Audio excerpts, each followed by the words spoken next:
Hello बच्चों, let us read the question. The question says a satellite of mass small m orbits the earth at a height h.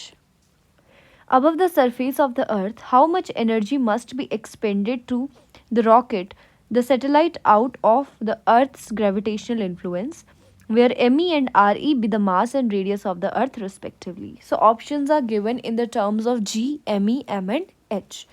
तो हमें क्या क्या दिया गया है? m जो है ये मास है सैटेलाइट का, ठीक है। इसके अलावा ठीक है मास और रेडियस दिया गया है अर्थ का, ठीक है, जो कि M E and R E हमारा मास और रेडियस है अर्थ का, ठीक है। इसके अलावा हाइट का वैल्यू दिया है from the surface of earth, that is H. So the key concept involved in this question is the knowledge of energy of a revolving satellite around the planet.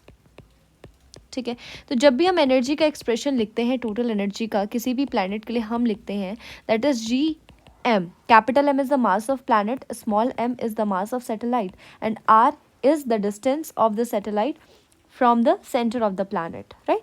और यहाँ पे एक माइनस साइन आता है ये दिखाने के लिए कि जो ये एक बाइंडेड सिस्टम है, एक बाउंडेड सिस्टम है, राइट. तो यहाँ पे से अगर मैं क्वेश्चन में बोलूँ तो मुझे दिया गया है एक सैटेलाइट एच हाइट में from the surface of the earth, यानी अगर मैं अर्थ के सेंटर से निकालूं तो यहाँ पे डिस्टेंस कितना होगा, आर ई प्लस एच.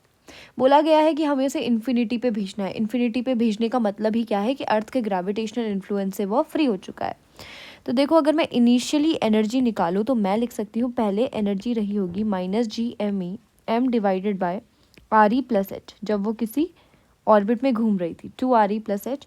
और फाइनली या फिर इन्फिनिटी में मैं कह सकती हूँ कि एनर्जी कितनी हो जाएगी, ज़ीरो हो जाएगी, क्योंकि अब उस पर कोई भी जो है अर्थ का इन्फ्लुएंस नहीं लग रहा है. तो मैं कहूँगी कि जितनी हमारी चेंज इन एनर्जी होगी वही क्या होगी, एनर्जी एक्सपेंडेड टू रॉकेट. वही एनर्जी हमें हमें किससे दी होगी, हमने रॉकेट को दी होगी ताकि वो उसे अर्थ के इन्फ्लुएंस से बाहर ले जाए, ठीक है. तो कितनी हो जाएगी, that will be E infinity minus E initial, zero minus minus G M E M divided by 2 re plus H, जहाँ जी क्या है, यूनिवर्सल ग्रेविटेशनल कांस्टेंट है, ठीक है, जिसकी वैल्यू कितनी होती है 6.67 मल्टीप्लाइड बाय 10⁻⁻11. सो यहाँ पे फाइनल आंसर हमारा आ जाएगा 2 re plus h. So the final answer will be GMEM divided by 2 re plus h. इतनी एनर्जी अगर हम रॉकेट को दे दें तो वो हमारी सैटेलाइट को अर्थ के ग्रेविटेशनल इन्फ्लुएंस से बाहर ले जाएगा. So the final answer will be option B.